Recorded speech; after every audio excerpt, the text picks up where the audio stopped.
Happy Monday, everyone. Time for another live commentary, and welcome to Tokyo. This is the final of the Olympic test event / World Cup that happened there just recently between Alessio Foconi and Maxime Pauty. So let's do this. 3, 2, 1, play. Now, this is a venue that we'll be seeing a lot more of in just a matter of months, actually, for the Olympics. At least I think it's the same venue. I don't see why it wouldn't be if this is the test event. Seeing as this tournament happened so recently, I think what I'll do is start with the finals here and work my way down the bracket. So next we'll do the semifinals and then maybe the round of 8 if I'm not too tempted to watch the videos ahead and not commentate them. So this is Foconi and Pauty. They've faced each other a few times in the last couple years. I think Pauty's actually got a slightly winning record against Foconi if I remember correctly, but there tries a pretty compound looking attack and finishes off target. Foconi, nice long lunge. He does really like that that touch. Picks one up. And again, his I say this every time with Foconi. The real strength of that lunge is it's deceptively slow at the start. And as you saw there, Pauty didn't really know that he had to get away until it was too late and he was already hit. It's got a very deceptive reach. And Pauty can't find a way through there at the end. Foconi just hits him. It's a little concerning. I know I think I've only covered one of Pauty's bouts before. I like to call him the Garrick Meinhardt of the French team. That is very nice, though. Nice beat attack. The referee says that's Pauty's attack all the way through. Alright, Pauty continues to march. There's that very Garrick style. Pretty fast and loose, honestly, but can't find a way to hit in close as Foconi crushes in with the prime remise. So it looks like Pauty's having trouble hitting with his attack, which is a little concerning. That is normally one of his favorite actions. There's a beat attack from the right off target. That was not Foconi's riposte. Yeah. They were both looking for the blade, but it's Pauty's attack anyway, so.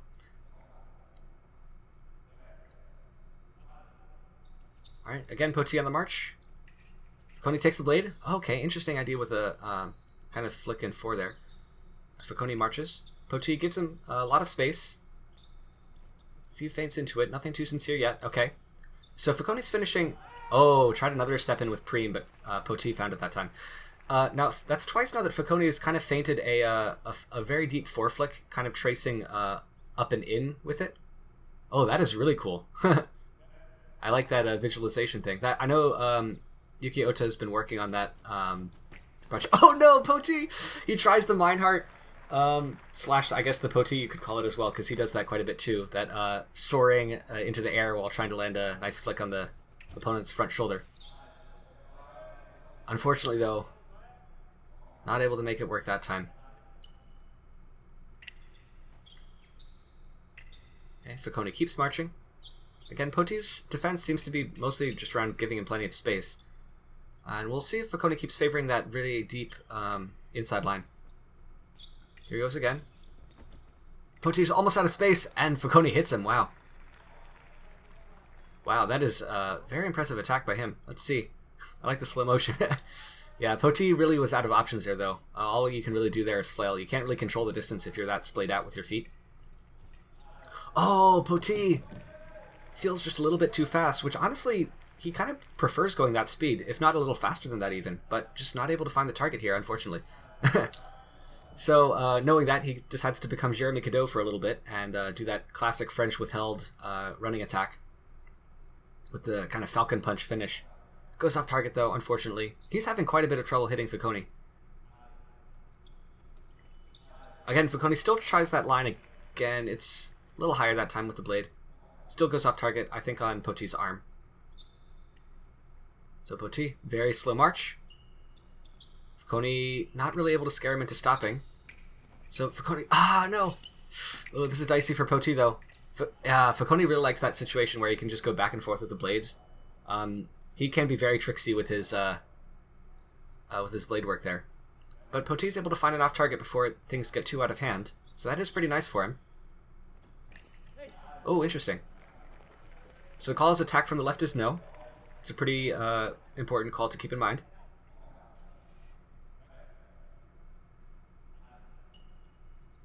And that time, kind of like before, Pauty's... Oh, how do you call this one? Did kind of feel like Pauty searched at the end there, but aside from that, if you just look at the feet, I feel like that does go to Pauty. So, this is a pretty tight call. I hope we'll see slow motion, because they had it for a few a few touches ago. But it doesn't look like we're getting it, which is unfortunate. Oh, there it is. Yeah, so Pauty did search at the end there. That'll probably be enough to give it to Foconi, I'd imagine. Let's see. Yep, he searches, and yeah, it also kind of feels like Foconi started first, with that really cool visualization. And we come back. This is the Rio problem, where the slow motion covers up the start of the next phrase. I'm not a fan of that. It's always a little annoying to see. Alright, again, Pauty on the march. Stays on the outside. Oh, again, can't find a way to hit there. He had Foconi dead to rights distance-wise, but just missed. And is Foconi's hand cramping? Uh-oh. Finals of a World Cup is not the best place to have one's hand cramp. Hope he's okay. Looks like he's in a bit of pain. Let's see. Challenges into the march. Goes. Oh, he might have actually hyperextended. That looked, I don't know if that was a cramp or if he hyperextended his hand going for that behind the head touch. We'll see. He's taking off his glove. Got some of the old magic spray there.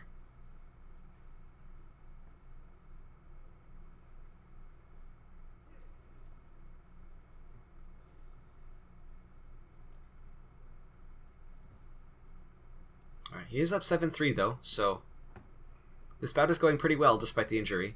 But it feels mainly like that's mostly on Pauty.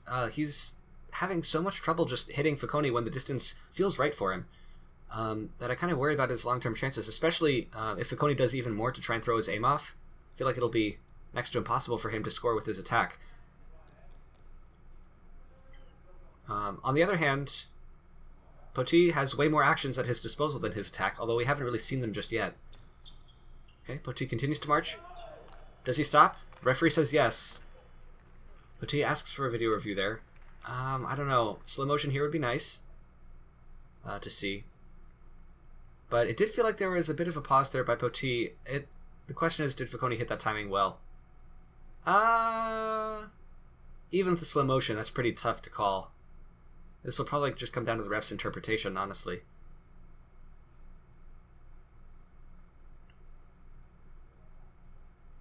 Let's see what the ref says.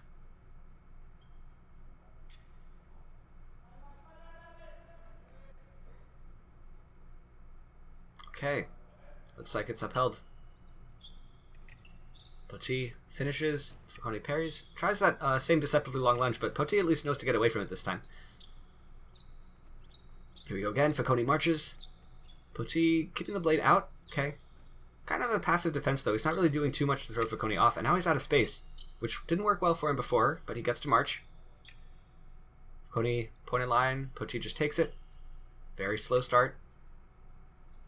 Oh, Foconi stays in distance there, but that time it's Pauty's attack. And Foconi asked for a video review that time.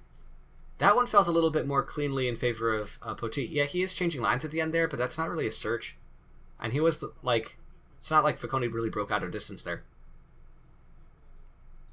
But we'll see. I mean, where the slow motion started there, it looks like it's simultaneous, but that's just because they didn't really show the step before that. And looks like the ref's going to uphold it, so Foconi is down one video review now, unfortunately. Okay, Pauty finishes not really committally there. I feel like he must realize that his attacks aren't doing that well. Oh, Foconi tramples in. Finishes off target though. Oh no. Oh, he had him. That was so close.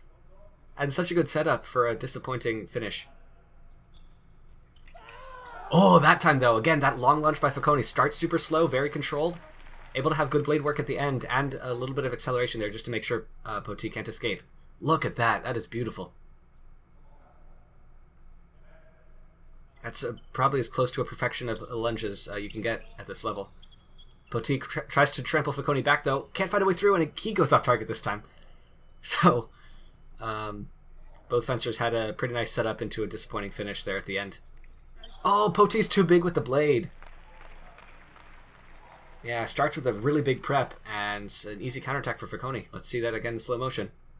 Yeah, really big search there. No way you can hit from that. That's, yeah.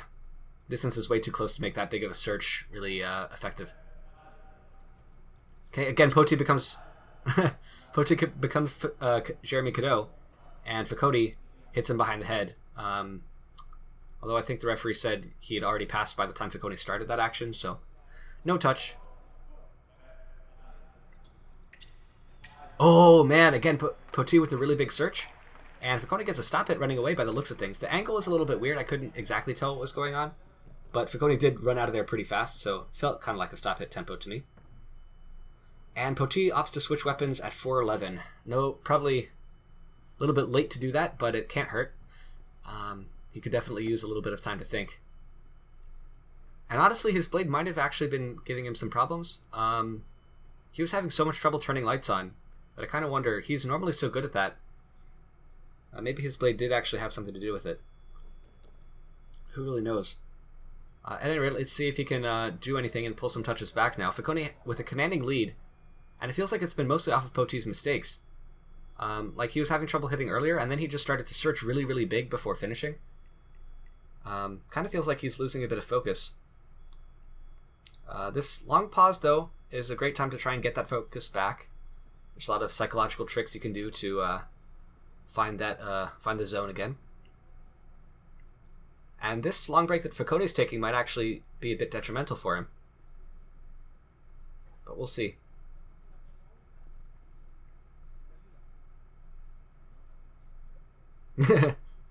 Pauty still seems not too put out by his current situation, with a smile there and a thumbs up.